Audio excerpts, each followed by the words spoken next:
नमस्ते। मैं Rajesh Narukar, assistant professor history, government college Kekri. इस वीडियो में आपका स्वागत करता हूँ। बीए पार्ट सेकेंड के फर्स्ट पेपर मध्यकालीन भारत का इतिहास में अलाउद्दीन खिलजी के बारे में अध्ययन किया जा रहा है। पिछले वीडियो में हमने देखा था कि किस प्रकार से अलाउद्दीन ने कुछ प्रशासनिक सुधार किए, जिनमें राजत्व संबंधी सिद्धांत और उसके द्वारा 4 अध्यादेशों को जारी किए जाने के बारे में पढ़ा जा चुका है।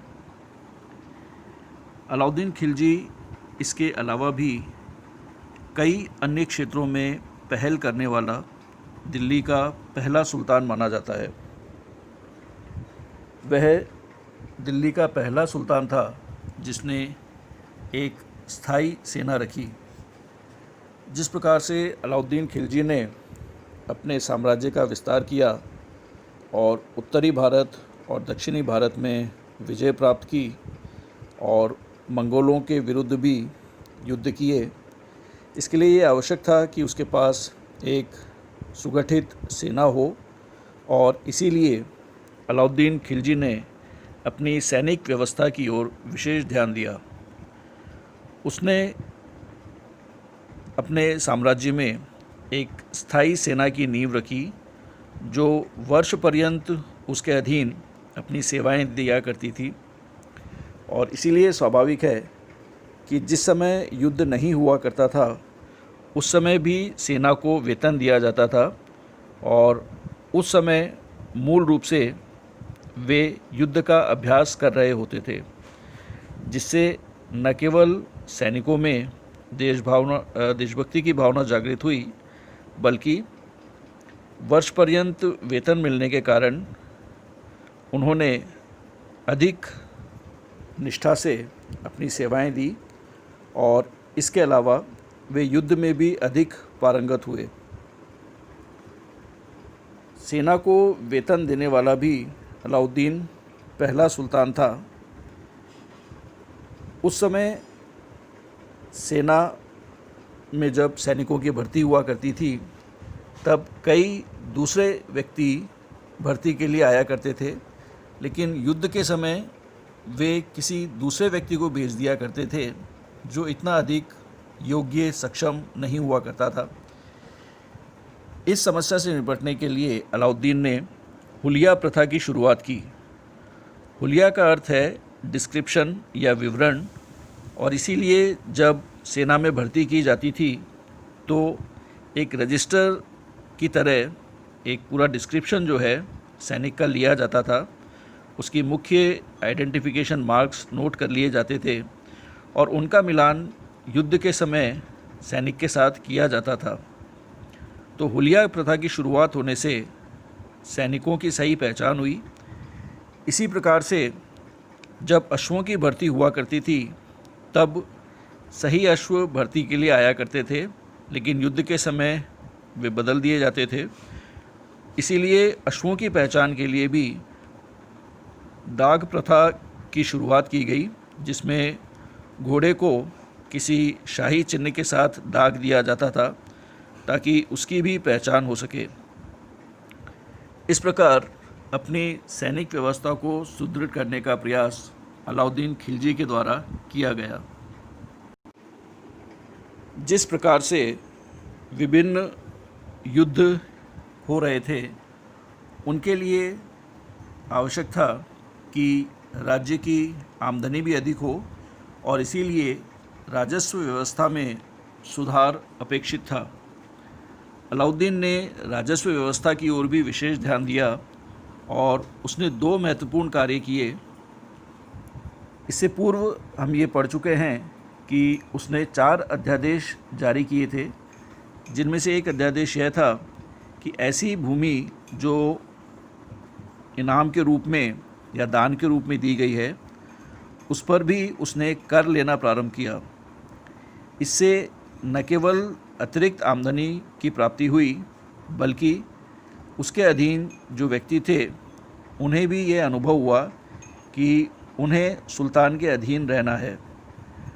तो उसने मूल रूप से ऐसी भूमि जिस पर पहले कर नहीं लिया जाता था, उस पर भी कर उसने वसूलना प्रारंभ किया, जिससे राजस्व में वृद्धि हुई।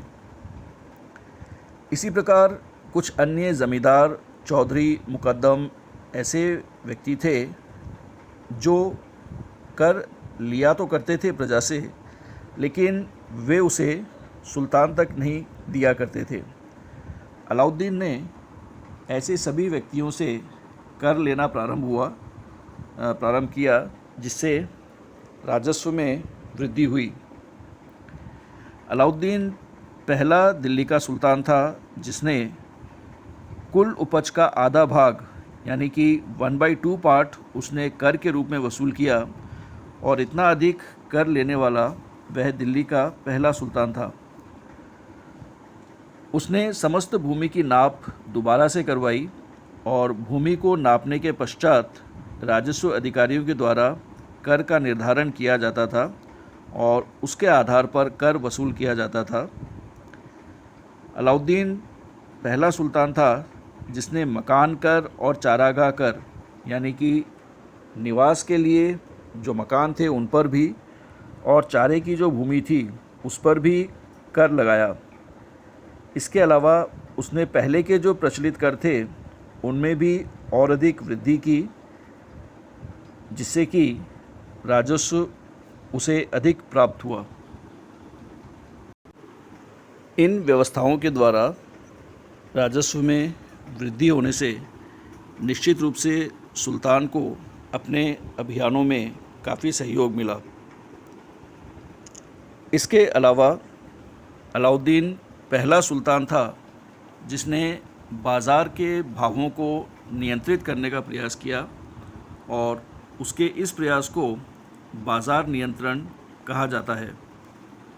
मूल रूप से इसकी तुलना वर्तमान की जो राशन व्यवस्था है या पब्लिक डिस्ट्रीब्यूशन सिस्टम है उससे की जा सकती है, और इसीलिए यह कहा जा सकता है कि अलाउद्दीन पहला सुल्तान था जिसने बाज़ार नियंत्रण का प्रयास किया। जिस प्रकार से अलाउद्दीन विभिन्न सैनिक अभियान उत्तर और दक्षिण की तरफ ले जा रहा था, उसमें स्वाभाविक था कि उसके सैनिकों की संख्या बहुत अधिक थी और इसीलिए उन्हें अधिक वेतन देना संभव नहीं था। इसीलिए इतनी अधिक संख्या में सैनिक अपने सीमित वेतन में अपना भरण पोषण कर सकें, इसके लिए उसने मूलभूत आवश्यकता की जो वस्तुएं होती हैं, जो दैनिक उपयोग में, खाने में या अन्य चीज़ों में आवश्यक थी चीज़ें, ऐसी सभी चीज़ों के मूल्य उसने निर्धारित कर दिए और एक प्रकार की राशन व्यवस्था उसने स्थापित की, जिसमें इन वस्तुओं के दर फिक्स कर दी गई।